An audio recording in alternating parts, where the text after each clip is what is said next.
मित्रों, क्या आपने कभी ध्यान दिया है कि भगवान श्री कृष्ण की लगभग हर प्रतिमा और हर चित्र में वे सीधे नहीं बल्कि त्रिभंग मुद्रा में दिखाई देते हैं। एक पैर दूसरे पैर पर टिका होता है, कमर और गर्दन हल्की मुड़ी होती है। क्या यह केवल कला है? क्या इसके पीछे कोई गहरा आध्यात्मिक रहस्य छिपा है? तो आइए मित्रों, जानते हैं वह अद्भुत संदेश जो श्री कृष्ण अपनी इस मुद्रा से पूरी मानवता को देते हैं। मित्रों, भगवान श्री कृष्ण की यह मुद्रा त्रिभंग कहलाती है। इसमें शरीर 3 स्थानों पर हल्का झुका होता है।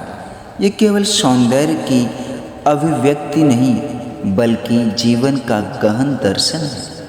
सबसे पहले यह मुद्रा हमें सिखाती है कि जीवन में कठोर नहीं बल्कि लचीला बनना चाहिए। जो व्यक्ति परिस्थितियों के अनुसार स्वयं को ढाल लेता है वही जीवन में सफल और प्रसन्न रहता है। जैसे वृक्ष की कठोर शाखा तूफान से टूट जाती है लेकिन लचीली शाखा बची रहती है। दूसरा संदेश है प्रेम और मधुरता। श्री कृष्ण को केवल प्रेम, करुणा और आनंद का स्वरूप माना जाता है। उनकी त्रिभंग मुद्रा और हाथ में बांसुरी यह बताते हैं कि जीवन में प्रेम, संगीत, विनम्रता और मधुरता व्यवहार का कितना महत्व है। तीसरा संदेश है अहंकार का त्याग। सीधे और अकड़े हुए खड़े होने की अपेक्षा श्री कृष्ण की सहज मुद्रा ये संकेत देती है कि जिसने अहंकार छोड़ दिया वही ईश्वर के निकट पहुंच सकता है। विनम्रता ही सच्ची महानता है। चौथा संदेश है आनंदमय जीवन। श्री कृष्ण ने कठिन से कठिन परिस्थितियों में भी मुस्कुराना नहीं छोड़ा। उनकी मुद्रा मानो कहती है कि जीवन की चुनौतियों के बीच भी मन को प्रसन्न और संतुलित रहना ही योग है।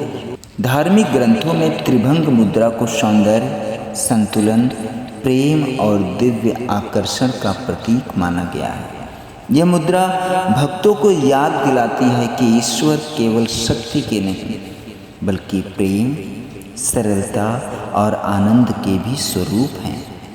अंततः श्री कृष्ण की टेढ़ी मुद्रा हमें ये सिखाती है कि जीवन को कठोर नियमों में बांध कर नहीं बल्कि प्रेम, ललीचापन, विनम्रता और लचीलापन और संतुलन के साथ जीना चाहिए।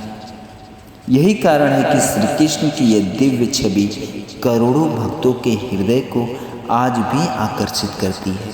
जब जीवन में श्री कृष्ण के इन गुणों को अपनाया जाता है तब मन में शांति, प्रेम और सच्चे आनंद का उदय होता है। मित्रों, आज के लिए बस